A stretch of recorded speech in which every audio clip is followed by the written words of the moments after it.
Hey guys, today we're going to be talking about the Yukikaze. Now, this is a very, very, very, very powerful boat. Probably the most most strongest DD in the game. Period. Maybe the Shimikaze beats it, but yeah, it's a toss up, tier for tier. So high explosive. These guns are a little bit donkeys, a little bit weird. The same as the Yudashi guns, but they're very stupid. I've never seen any other game. Gun in the game that has 50 less AP damage, 50 less AHE damage than AP. The similarity between HE and AP is so similar, it's insane. Just doesn't make any game balance at all. AP is always going to do more because you're supposed to be aiming for those citadels, but with this boat you're doing 50 less, so it honestly makes no difference. So these are balance guns, every other gun in the game. Third gear type 127, typical Japanese guns, 1800, 2200, and 7% fire chance. Well balanced guns, these make sense.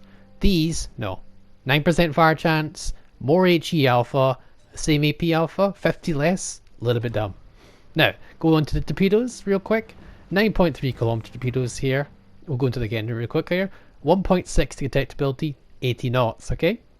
Screamer torps for the Yudashi, but 9.3 kilometers, 1.6 detectability. Now, bear this in mind, this is with the same commander build.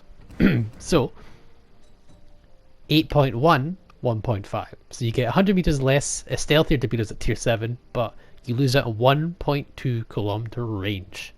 That doesn't seem very fair. Now you're thinking, oh, but Monk, the reload's 91 seconds. You know, and the Yudashi is only 71. 73, sorry, there we go. You may think that's a balancing issue, but it's not. The only reason that that's the case is because Yukikaze is a tier 6 boat and therefore does not have access to the torpedo mod 3.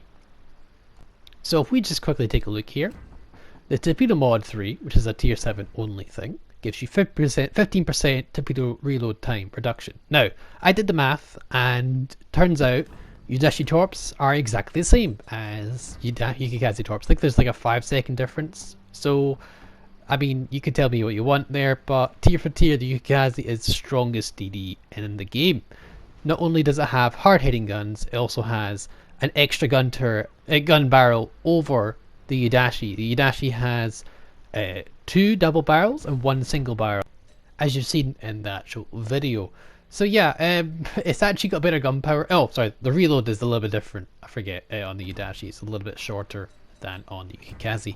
So you could say that beats up the difference, but Japanese guns for destroyers are more for finishing off targets and more for the alpha strikes. So arguably, even with a better reload, the longer reload, Yukikaze does win out in that regard, because having the extra gun turret means you have a bigger alpha strike, which means you do more damage per shot, and you're not firing as often in the Japanese destroyers, assuming unless you're in Akazuki, but that's a different kettle of fish entirely.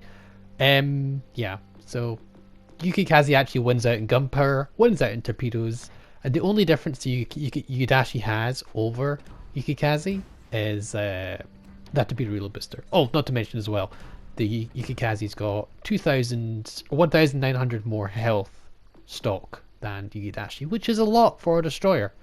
That's actually quite a substantial margin of health. So yeah, again, somehow the Yukikaze's tier 6 and the Yudashi's tier 7. That's the only reason that it doesn't seem as broken as people may think.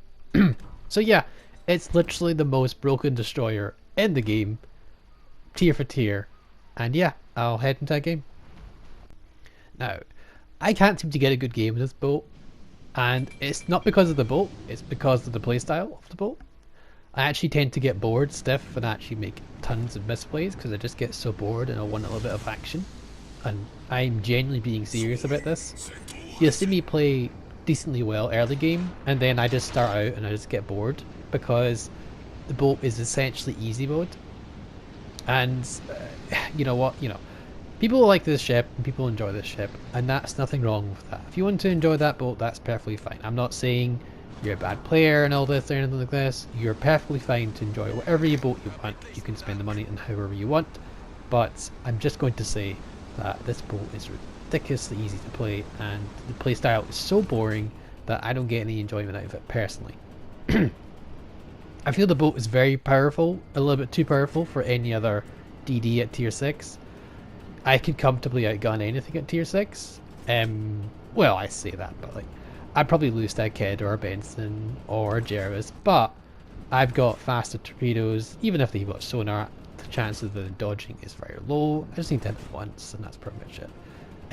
Good counter to people that, oh, but the torpedoes take a long time to reload. All you need to do is fire one set at a time. When my life's not in danger as this destroyer, I fire both. When there is a risk that I may need to use them very quickly, I only fire one. One torpedo set in this boat can dev strike almost any ship in the game, especially poor tier 5 battleships. So there's no reason to fire more, and these torpedoes go very quickly as well, 80 knots. So the chance of you hitting, unless they do a drastic course change, is pretty darn high. Like, I think I miss every shot with this guy. I only hit him once? I hit him once for a flood, and that's 13k, because the torpedo damage reduction does kick in. But yeah, I only hit one, that's fine.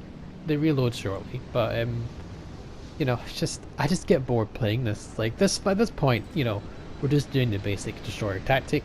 We're contesting the caps, but we're not risking our ship. This is basic destroyer play. I'm not the best in the destroyers. I do like the gunboats much more because I find them more enjoyable, but the thing about destroyers in general is it's always good to contest the caps, but it's never a good idea to put yourself at risk. Never idea. See what I'm doing right now? I'm just really confident in this ship to the point where it's potentially my downfall, but then again I'm also in the boat, but it's not a problem. I definitely like to use the guns whenever I can. There's no risk to me right now using the guns. I'm already spotted. If I want to, I can just smoke up and disengage anytime I really want. This damage all here is superficial. So one set quickly at the Queen, and then one set in the New Mexico. Again, not a worry, just smoked up, disengaged. And that Queen is not going to have a happy day. 3 torps equals a devastating strike. I have landed 4 torps on that guy. He has not had a fun time, and that's him dev struck already. 4 torpedoes, not very hard to miss, equal 80 knots, so yeah. Particularly at this range as well. New Mexico saw what happened to the Queen and decided to go against that. So I'm just going to pepper him with HE. Hey, I've got a pretty good alpha. I've got a pretty good fire chance, 9%, which is pretty nice. And there's the fires. Whenever I shoot ships in this boat, I just tend to get the fires. Because, yeah, why not? And I'm just capping this objective in peace. There's no risk to me. There's no torpedoes, no torpedo boats nearby. So actually staying stationary in this loading screen is not a problem, but it's never a good idea to do it. I just bad practice, so I always move about this folks. So there we go, there's the cap. I don't have to stay as close to them anymore, but I'm just here to set an extra fire. Make sure you aim for a different part of the ship. And there we go. Should be a fire there? No? Alright, 4 shadows, alright. I've got the Japanese 127s, but these are the magical version of it that has much more AP damage, much more HE damage. You know, it's not like the Sasio could have those magical guns or any other destroyer. Just that in Yudashi. Only, you know, yeah, makes total sense. So, New Mexico has just fired. There we go, and he's in no position to shoot me just right now. But I'm gonna wait. I'm gonna wait till torpedoes actually miss or land. Look like he's gonna take a couple. Is that gonna kill him? Almost, but no. He's dodged most of them. He's done a really good job. He's only taken 2. Bear in mind, it was only 4 that killed the actual. Was it 5? Sorry, 5. Might have been 5 or 4 that killed the actual Queen. So yeah, he's only taken 2 of my torpedoes, and look where his health is at. So yeah, pretty rough. It's just such an easy boat to play. I actually get bored stiff, and I end up making things I probably shouldn't do. Like this point, I shouldn't be announcing my presence, but you know what? There's no risk to me. Why not? I use my guns quite a bit in this boat because I just feel there's no real risk. You know, if he turned back to shoot me, he'd be dead. If he turned and kept his course, he'd be shot and dead. So it's just like, this cap is easy. There wasn't really much contesting here. Anything at tier 6 I'll probably outspot. If I don't outspot them, I'll easily be able to outgun them.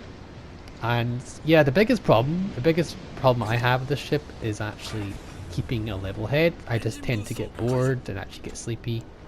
So yeah, that is some real concern for people. So yeah, make sure you have someone to talk to, even in the party, even if you're not playing, or make sure you have some sort of entertainment while you have it. You know, like maybe like play a different game while you're playing this boat. Honestly, it's just a little bit crazy. It's just my preference, but no. In all fairness, people, it's a very strong boat, and if you like that sort of hunter killer torpedo expert sort of person, you know, it's the best you can get. The Sasio is good. Don't get me wrong, Sasio is a good boat, but it doesn't compare to this boat at all. Yeah, sure, your torpedo reload's better, yeah, but if you're a decent destroyer player, you shouldn't be missing too many salvos, particularly with these 80 knot torps. And if you're using the fishy commander, you've got 83 knot torps, so you'll be doing even more higher chance of getting those hits. And there we go. And you can just set a fire stick, nobody's business, because 9% is pretty darn high, and actually. Oh, he actually hit me there. But again, I'm just playing dumb here. I'm just gunning down a Scharnhorst and a Queen Elizabeth in my Yukikaze. This actually Scharnhorst I think is AFK, unfortunately. So just fire one set at him. There's no reason to fire anymore. We're gonna fire another set at the Queen here. Chances of him dodging it, yeah, we don't know. Probably could get closer, but we'll see. You know, we've got 5 kilometer detectability. You should probably use it. Atlanta is interested in shooting me, but this range, he's not going to get anything done. I can simply just duke most of his shots. So yeah, not much of a problem. That poor Scharnhorst stays AFK. I do feel bad for that. This whole game, I just feel like I have to get a shiver afterwards, because it really just... Oh. Anyway, Queen Elizabeth is not having a fun time. He's going to take a couple of torps at least. Question is how many? Just the one. Alright, that's fine. But it is a flooding. And he's not going to like that. I'm spotted by the Queen, 4.7. This is where I start getting tired and start getting sloppy. I'm literally getting into radar range with Atlanta. If that Atlanta had any sense, I'd probably be dead, and that would be game for here. But again, I just kind of get bored. I just want a bit of action. So I'm gunning down Queen Elizabeth and Atlanta in a destroyer.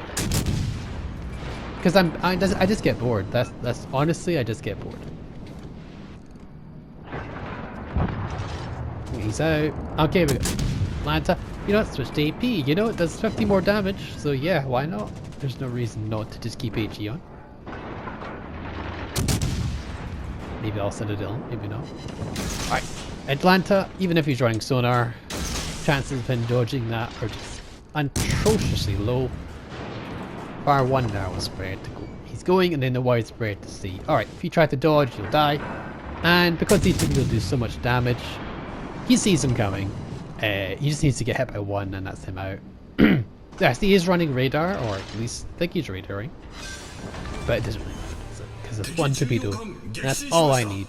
And I've got 2 sets as well. So yeah, this is a good game for me. I managed to somewhat keep a level head. 155k, 9 torpedo hits only, and 2.8 base XP. So yeah, hope you enjoyed. And this is kind of my masterclass slash rant, maybe. I'm not annoyed at the people who are using the boat, but I'm more annoyed that Wargaming has let this boat come into the game, and yeah, that's the biggest problem. So as always, hope you enjoyed, guys, and I'll catch you next time. Bye for now.